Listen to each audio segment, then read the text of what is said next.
20টি সিটের জন্য ধর্ণা ধরছেন বিএনপির কাছে।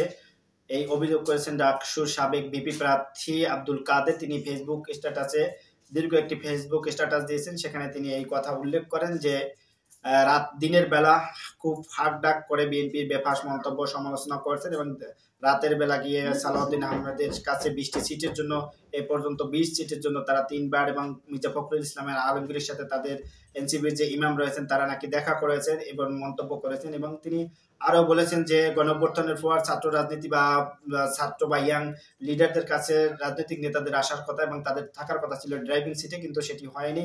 তাদের সেই ইমামদের কারণে তারা নেগোসিয়েশনের রাজনীতি করছেন, ব্ল্যাকমেলের রাজনীতি করছেন, এমন একটি দীর্ঘ স্ট্যাটাস দিয়েছেন। তো এই এনসিপির উদ্দেশ্যে তিনি এই মন্তব্যগুলো করেছেন। যেহেতু প্রথম আলোতে একটি রিপোর্ট এসেছিলেন, তারপর নাসিরউদ্দিন পাটোয়ারি সেটিও অস্বীকার করেছেন যে আমরা এ ধরনের কোনো কথা বলিনি। এবং প্রথম আলোকে তিনি মতিউর রহমান যিনি রয়েছেন সম্পাদক, তাকে উনি ফেসবুক তিনি বক্তব্য দিয়েছেন। তো এনসিপি আসলে কি 20টি আসনের জন্য তাদের এই বেফাস মন্তব্য বা বিএনপির বিরুদ্ধে কথাবার্তা বলছেন? এটা হতে পারে, এবং জামাতের বিরুদ্ধেও তারা কথা বলছেন এবং অন্যান্য যারা রয়েছেন তাদের সাথে তাদের জোটের একটি বিষয় রয়েছে, 8 দলের একটি জোট, তাদের সাথে জোট করার বিষয়ে তারা কথা বলছেন এবং তারা সারা বাংলাদেশে নির্বাচনের জন্য আগ্রহী এবং তারা তাদের নমিনেশন পেপার সেটিও তারা ছেড়েছেন নির্বাচন করার জন্য। 300 আসনে তারা নির্বাচন করবেন, এমনকি খালেদা জিয়ার আসনেও তারা নির্বাচন করবেন, সেখানে নমিনেশন কিনেছেন একজন। তো তাদের নমিনেশন ফর্ম এখন কেনা হচ্ছে এবং তারা রাজনীতিতে সরব রয়েছেন এবং সারা বাংলাদেশে জুড়ে অর্থাৎ 300 আসনেই তাদের প্রার্থীতা যাচাই বাছাই চলছে। তো আব্দুল কাদের এর আগেও জামাত শিবিরকে নিয়েও বিভিন্ন ধরনের স্ট্যাটাস দিয়েছেন এবং তিনি বাকশাসের সাবেক নেতা ছিলেন। এবং আসলে আব্দুল কাদেরের রাজনীতিক বা আব্দুল কাদেরের বিষয়টি খুবই একটি অনুমানীয় এবং তিনি খুব প্রকাশ্য এসে বিভিন্ন সময় বিভিন্ন ধরনের কথাবার্তা বলছেন। তার রাজনীতিক অথবা তাকে কেউ দিয়ে বলাচ্ছেন এমনটি হতে পারে এবং তার মন্তব্যগুলো খুবই একটি অগ্রহণযোগ্য। অনেক সময় তার কথাবার্তা এবং রাজনীতিক সামনে যারা লিডারশিপ বা রাজনীতি করবেন তাদের কথাবার্তার সাথে তার কোনো মিল নেই। এবং তিনি তার জনপ্রিয়তা তিনি যাচাই বাছাই করেছেন ডাকসু নির্বাচনে, সেখানে তিনি 1000-এর মতো ভোট পেয়েছিলেন। তার সেই জনপ্রিয় তিনি যেহেতু তারা গণঅভ্যুত্থানের যে অংশগ্রহণ বা গণঅভ্যুত্থানের তারা লিডার বা গণঅভ্যুত্থানের তারা নেতৃত্ব দিয়েছেন, সেটা তাদের দাবি। তো এই অবস্থাতে এনসিপিকে নিয়ে তিনি যে কথাগুলো বললেন সেটা যদি সত্যি হয়ে থাকে তাহলে আসলে মানুষ তাদেরকে ঘৃণা করে প্রত্যাখ্যান করবে, এটা হচ্ছে বাস্তবতা। কারণ তারা বারবার হুঙ্কার দিয়ে আসছেন যে তারা এককভাবে নির্বাচন করবে, কারোর সাথে তারা জোট করবেন না। পরবর্তীতে আবার সেই কথা ঘুরিয়েছেন, যদি সংস্কারের পক্ষে কোনো দল থাকে বা সংস্কারের বিষয়ে তাদের সাথে এগ্রেসিভ থাকে তাহলে হয়তোবা তারা তাদের সাথে জোট করার কথা চিন্তা ভাবনা করবেন।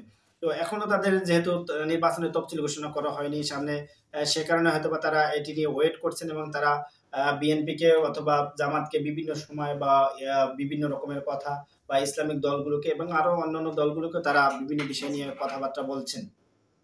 তো নাসিরউদ্দিন পাটোয়ারির এই সমালোচনাগুলো বিএনপি অনেক সময় হজম করতে পারছেন, আবার অনেক সময় হজম করতে পারছেন না, কিন্তু তারা প্রতিবাদও করছেন না। কারণ এটি হতে পারে তাদেরকে দিয়ে বলানো হচ্ছে যে তোমরা এটা বলবা বা এটা বলবা না, এটাও হতে পারে। এটা রাজনৈতিক কোনো কৌশল হতে পারে বা এনসিপির রাজনৈতিক কোনো কৌশল হতে পারে। এই কৌশলের রাজনীতি বাংলাদেশে আসলে সিট বাড়ানোর কিনা অথবা বার্গেনিং করার কিনা, 20-এর জায়গায় আরো 10টি বা 5টি বাড়ানো হবে কিনা বা 20টি তারা চেয়েছিল কিনা, সেটা আসলে যেমনি নির্বাচনের হয়তো বা আমরা বুঝতে পারবো আসলে এনসিপি যে কথাবার্তা বলেছেন বা তারা যে গণঅভ্যুত্থানের শক্তি হিসেবে বাংলাদেশের রাজনীতিতে এসেছিলেন, তারা তরুণ নেতৃত্বের হিসাবে তারা সামনে আসলে কি করবেন। যদি তারা কোনো দলের সাথে নেগোসিয়েশন করে বা সিটের জন্য তারা সেটা করে থাকেন, করতেই পারে। এবং বাংলাদেশের ছোট দলগুলো এভাবেই বড় রাজনৈতিক দলের লেজুর ধরে তাদের সাথে রাজনীতি করেন। এবং আজকে দেখেছি জাতীয় পার্টির যিনি মহাসচিব রয়েছেন বা জাতীয় পার্টির যিনি চেয়ারম্যান রয়েছেন জিএম কাদের সাহেব, তিনি বলেছেন যে জামাত অথবা বিএনপি যদি আমাদের সাথে জোট করে তাহলে আমরা জোট করব বা তাদের সাথে জোট করার জন্য হয়তো আলোচনাও হতে পারে। তো এই রাজনীতিতে এটা হয়ে থাকে যে তারা দীর্ঘদিন প্রায় 15 বছর আওয়ামী লীগের সাথে রাজনীতি করেছেন, এখন বিএনপির সাথে করতে চাচ্ছেন, তাদের জোট করে তারা নির্বাচন করে সংসদে যেতে চাচ্ছেন। তাদের রাজনৈতিক যে দল সেটি জাতীয় পার্টি তারা ধরে রাখতে চাচ্ছেন দলকে চাঙ্গা রাখার জন্য। তো এই ধরনের রাজনীতি বাংলাদেশে হয়ে আসছে। এখন বিষয় হলো যে আব্দুল কাদেরের এই স্ট্যাটাস ঘিরে এনসিপি আবার তাদের কি ডেলিভারি দেয় বা এনসিপি কি বলে, তাদের যে ইমাম রয়েছে অর্থাৎ রাজনৈতিক যারা প্রধান রয়েছেন তারা কি বিএনপির কাছে আসলেই ধর্ণা দেয় কিনা, অথবা তাদের যে মাঠের যে অবস্থা তারা ৩০০ আসনে নির্বাচন করলে আসলে জিতে আসার মতো প্রার্থী রয়েছে কিনা বা তারা পারবে কিনা সেটা নিয়েও যথেষ্ট সন্দেহ রয়েছে, যেহেতু বাংলাদেশের ভোট ব্যাংকে বেশি আওয়ামী লীগ, বিএনপি, জামাত এই ৩ দলই এবং ইসলামী আন্দোলনের কিছু জায়গায় ভোট ব্যাংক রয়েছে। তো এই দলের বাইরে এখন নতুন দল সৃষ্টি হয়েছে, সেখানে মানুষের কতটুকু আগ্রহ রয়েছে, যেহেতু বাংলাদেশের নতুন দলের উপর আগ্রহ মানুষের কম থাকে।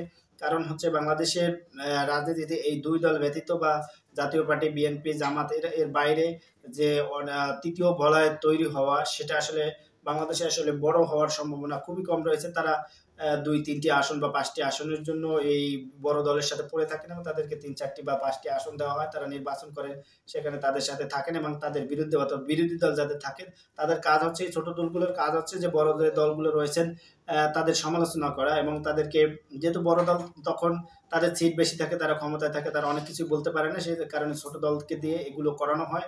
এবং যেটার উদাহরণ আপনারা নুরুল হক নূরকে দেখবেন যে তাকে সে বিএনপির হয়ে কথা বলছেন এবং তারা জোটে ছিলেন, জোটে না থাকলেও মানে আন্দোলনের জোটে ছিলেন এবং পরে তাকে পটুয়াখালীতে তিনি যখন যান তখনই এই হামলা করা হয় এবং রাশেদকেও নাকি সেখানে বাধা দেওয়া হয়। তিনি সারাদিন জামাতের বিরুদ্ধে পড়ে থাকেন। আমরা তারেক যিনি রয়েছেন তাকে দেখেছি, তিনিও সারাদিন জামাতের বিরুদ্ধে বলেন এবং দিন শেষে তাকে যখন নমিনেশন বা তার নাম যখন নেই তখন আবার এই নিবন্ধনের জন্য যে নাটকটা করলেন সেটাও মানুষ আলোচনা করেছেন। তো এনসিপিকে এখন আসলে সামনে রাজনীতিতে কতটুকু তাদের অবস্থান থাকবে, সামনের রাজনীতিতে তারা কতটুকু ভূমিকা পালন করবে সেটা নির্ভর করে জনগণের উপর এবং তাদের যে জোট বা জোটের উপর, যদি তারা জোটের রাজনীতি করেন সেটার উপরে।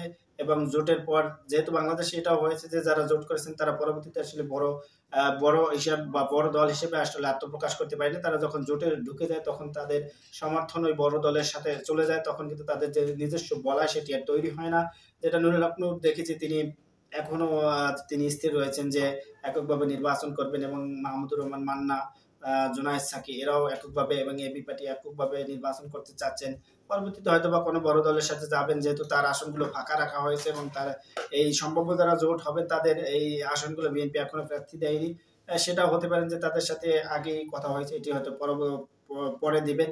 এবং যেহেতু তাদের বিএনপির মধ্যে এখনো বিভিন্ন রকম সংঘাত রয়েছে এবং তাদের নমিনেশনকে ঘিরে বিভিন্ন রকম সংঘাত সেটাও আসবে। এখন এনসিপি আসলে কোন দিকে যায় বা এনসিপির আসলে পরবর্তী রাজনৈতিক অবস্থান কি হয় এবং তরুণদের যে আশা আকাঙ্ক্ষা সেটার প্রতিফলন হয় কিনা সেটা নিয়েও মানুষের সন্দিহান রয়েছেন। এবং যেহেতু বাংলাদেশের মানুষেরা তাদের যে প্রার্থিতা বাছাইয়ের ক্ষেত্রে কিন্তু এই ধরনের আহ, কোনো কিছুই তারা দেখছেন না, তারা দেখেন ধানের শীষ এবং নৌকা, এটাকে দেখেই তারা ভোট দিয়ে থাকেন। এবং তাদের মধ্যে তৃতীয় বলয় তৈরি করার জন্য যে মানুষের আগ্রহ বা বাংলাদেশের জনগণের যে তারা যাকে পছন্দ করেন তিনি যদি কোনো অপরাধও করেন সেটার পক্ষেও তারা থাকেন বা তারা ভালো কাজ করলেও থাকেন এবং অপরাধ করলেও থাকেন, পরিবর্তন হয় না। সে কারণে কিন্তু রাজনীতিবিদরা এখানে একটু বাড়তি সুবিধা পান বাংলাদেশের মানুষকে সহজ তাদেরকে বোঝাতে বা মানুষকে ব্যবহার করার জন্য। দেখা যায় বাইরে থাকলেও তারা কিন্তু এখানে সংঘর্ষে জড়িয়ে পড়েন কোনো কারণ ছাড়াই, সে কারণে তারা এই ফায়দাটা লুটেন রাজনীতি।